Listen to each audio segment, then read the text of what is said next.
최근 온 나라가 슬픔에 잠겨 있습니다. 이태원에서 벌어진 믿을 수 없는 사고에 모두가 허탈해하고 안타까워하고 또 심리적인 우울증을 호소하는 분들도 계십니다. 이런 어려움을 보며 교회와 그리스도인이 어떤 자세를 취해야 할지, 어떤 관점으로 이 어려움을 보아야 할지 참 고민이 됩니다. 사실 우리 교회 안에 있는 사람들은 사람이 당하는 고난에 대해서 어떻게 정의해야 하는지 이미 정답을 알고 있습니다. 단지 내 마음과 내 생각과 믿음이 그 정답에 도달하지 못했을 뿐이지, 우리 믿는 사람들은 내 삶에 벌어지는 고난에 대해 어떻게 수용해야 할지 그 방법을 이미 알고 있습니다. 우리는 우리의 가운데 주어지는 그 어려움을 통해 하나님의 뜻이 이루어질 것을 믿습니다. 그리고 그 후에는 반드시 하나님이 회복을 허락하실 것을 믿습니다. 그런데 교회 밖에 있는 사람들에게는 그 정답이 해당이 되지 않습니다.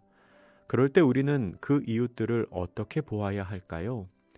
먼저 한 가지 전제가 있습니다. 그것은 그 사람들이 우리와 상관없는 사람들이 아니라는 겁니다.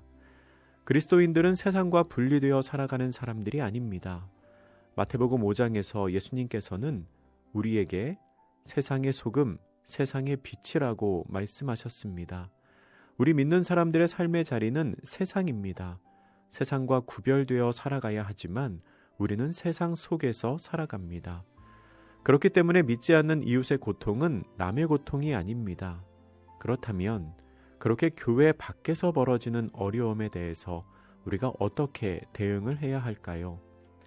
오늘은 해석을 말하는 날이 아니고 행동을 말하는 날입니다. 왜 이런 일이 벌어졌을까를 생각하는 게 아니고 우리가 이 어려움에 어떻게 대해야 할까를 말합니다. 그 힌트를 로마서 12장 15절 말씀에서 저는 찾았습니다. 로마서 12장 15절은 이렇게 기록합니다. 즐거워하는 자들과 함께 즐거워하고 우는 자들과 함께 울라. 우는 자들 앞에서는 함께 우는 것이 하나님의 뜻입니다.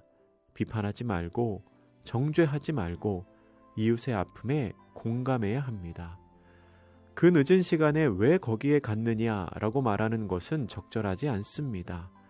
귀신과 관련된 축제를 즐긴 것부터가 잘못이다 라고 말하는 건 옳은 말일 수는 있겠지만 지금 상황에서는 아쉬운 말입니다.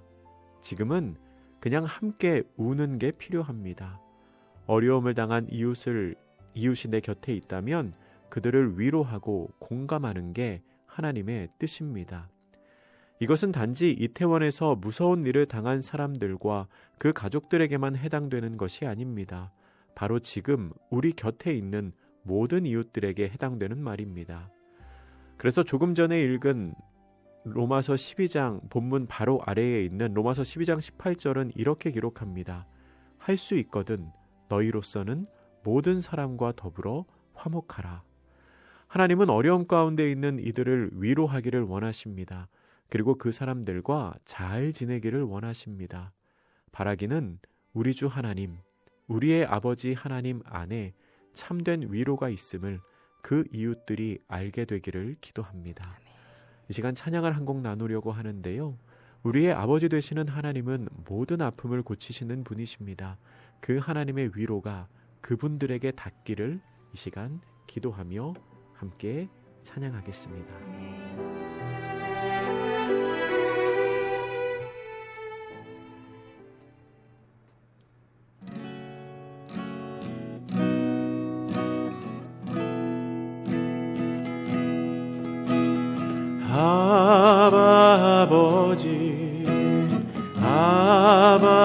아버지 나를 안으시고 바라보시는 아버지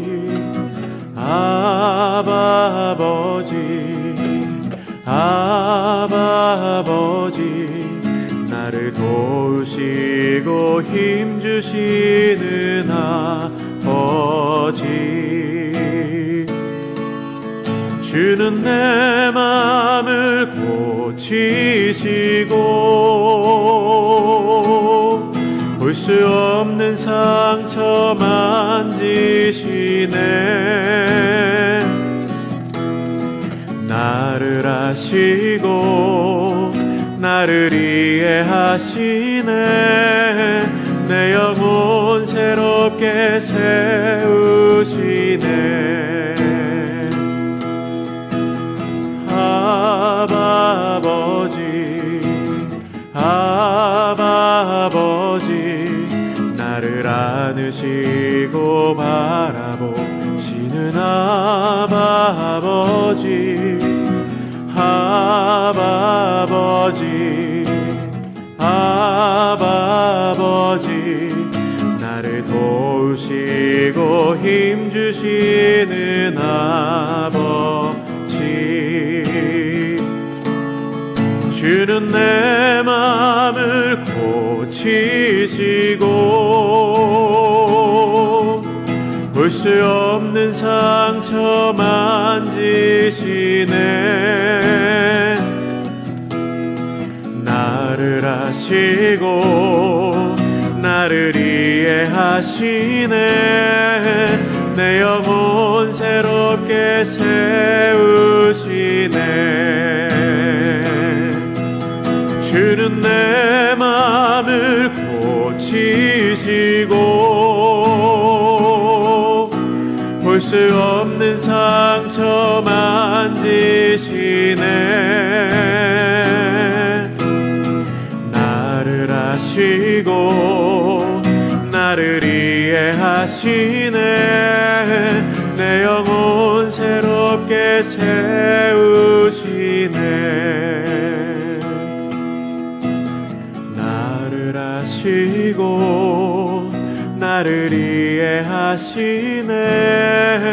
내 영혼 새롭게 세우시네.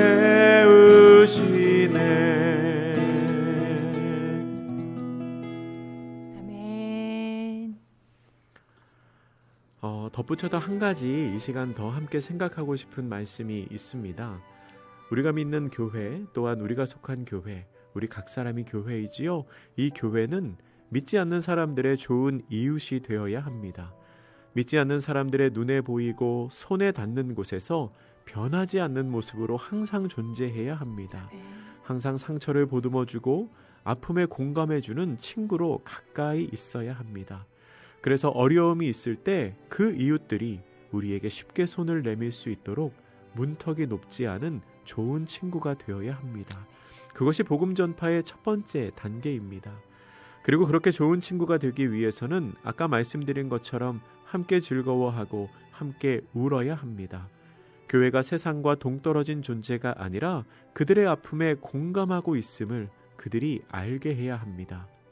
요한복음 11장 35절에는 이런 말씀이 있습니다. 예수께서 눈물을 흘리시더라. 우리 예수님이 눈물을 흘리면서 우셨다는 겁니다. 근데 이게 어떤 배경에서 나온 말씀이냐면 나사로가 죽었다가 다시 살아난 사건 중에 나온 말씀입니다. 많은 사람들이 나사로가 죽은 것을 보면서 슬퍼하며 웁니다. 그런데 그 모습을 본 예수님이 마음의 비통함을 느끼시고 그들을 불쌍하게 여기시며 그들과 함께 우십니다. 그런데 여러분, 예수님이 이렇게 말씀하실 수도 있지 않았을까요? 왜 울어? 내가 지금 나사로 살릴 텐데 왜 울어? 그렇게 믿음이 없어? 그렇게 말씀하셨을 수도 있을 것 같아요. 근데 그게 아닙니다. 슬퍼하는 사람들을 보면서 왜 우냐고 말씀하시는 게 아니고 그들을 보며 함께 슬퍼하고 그들이 울 때에 함께 우십니다. 그게 먼저입니다. 그렇게 함께 울어주고 위로하고 공감하는 게 먼저입니다. 그런데 그게 끝이 아닙니다. 그 후에 예수님이 어떻게 하셨지요? 그 슬픔의 이유가 되시는 사망 권세를 극복하시는, 사망에서 생명으로 나사로를 인도하시는 능력이 있다는 것을 보이십니다. 먼저 그들을 위로하고 그리고 그들에게 생명의 길이 있다는 것을 알게 하는 것, 그게 교회가 해야 할 일입니다. 우리도 예수님처럼 그렇게 이웃의 아픔에 공감하는 사람들 되기를 바랍니다. 하나님이 그렇게 공감하고 위로하는 일을 감당하게 하기 위해서 어쩌면 우리로 하여금 그 어려운 이웃들을 보게 하는지도 모르겠습니다. 오늘도 그 위로의 사명을 감당하기를 부탁드리며 우리 찬양 한 곡 더 나누길 원합니다. 소망 없는 사람들에게 우리가 위로가 되는 존재가 되기를 바라며 또한 주님께서 그 일을 위해서 우리를 보내셨다는 것을 믿음 가운데 확신하며 우리 이 찬양 보내소서 찬양인데요. 함께 나누겠습니다.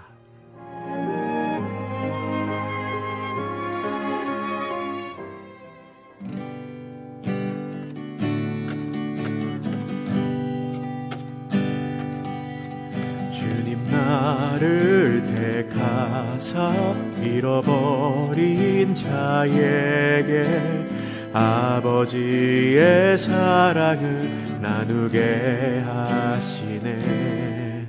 어두움을 밝히며 차가운 마음 녹이는 진리의 빛 전하게 하소서. 보내소서.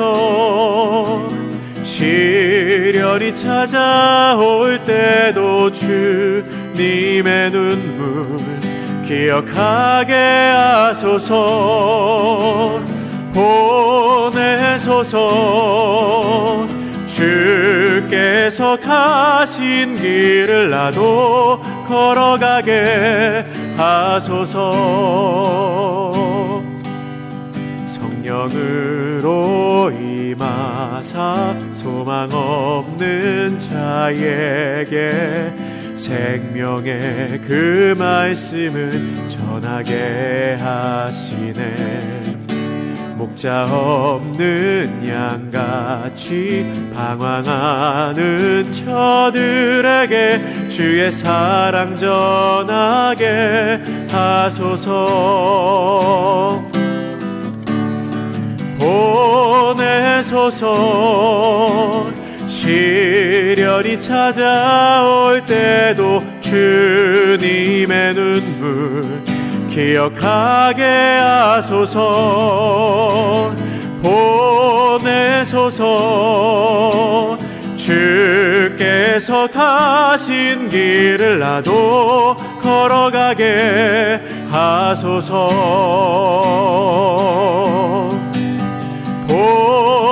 보내소서. 시련이 찾아올 때도 주님의 눈물 기억하게 하소서. 보내소서. 주께서 가신 길을 나도 걸어가게 하소서.